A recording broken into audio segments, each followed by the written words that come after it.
If you are a little confused regarding the ceasefire talks between the Palestinians and Israelis, it's okay, because it really is quite confusing. And I'll tell you why.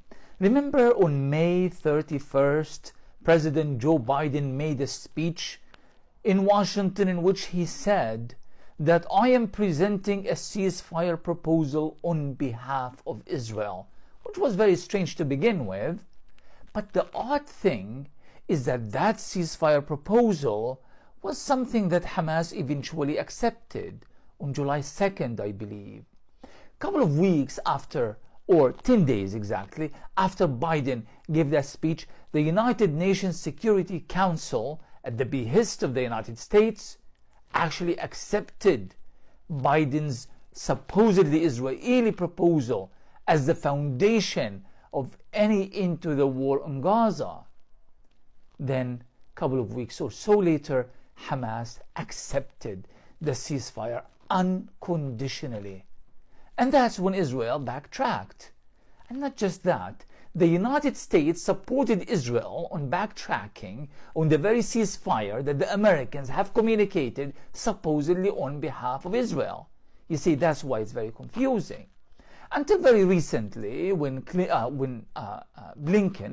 Antony Blinken, the Secretary of State of the United States, goes to Israel or goes to the Middle East for the 11th time since the start of the war. And he goes to Israel, and after his visit to Israel says, you know what? The Israelis have accepted our ceasefire proposal. Which one? Not the one that Biden has declared at the end of May, but a new one that was created to tailor new Israeli conditions. Now, we don't really know exactly what that American proposal is all about. We haven't been told. It's a secret, supposedly.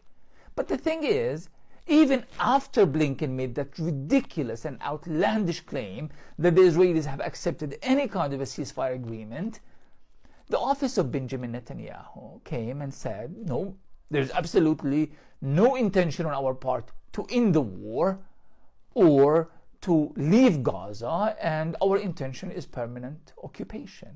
So the Americans and the Israelis are playing an extremely, extremely dirty game. There is no ceasefire. They're not talking about ceasefire. The Americans are trying to do everything in their power to keep Netanyahu happy so that the Biden administration doesn't suffer during the elections in November.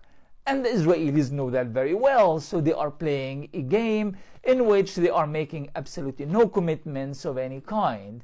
Blinken made that lie, and it was an absolute lie. Even the Israelis themselves are saying it's a lie, only because he wants to show that the Americans have finally achieved this long, this 10 months goal of ending the war on Gaza.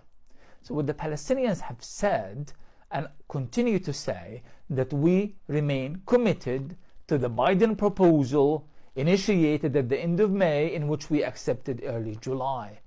Otherwise, there is nothing to talk about. And I think they are right.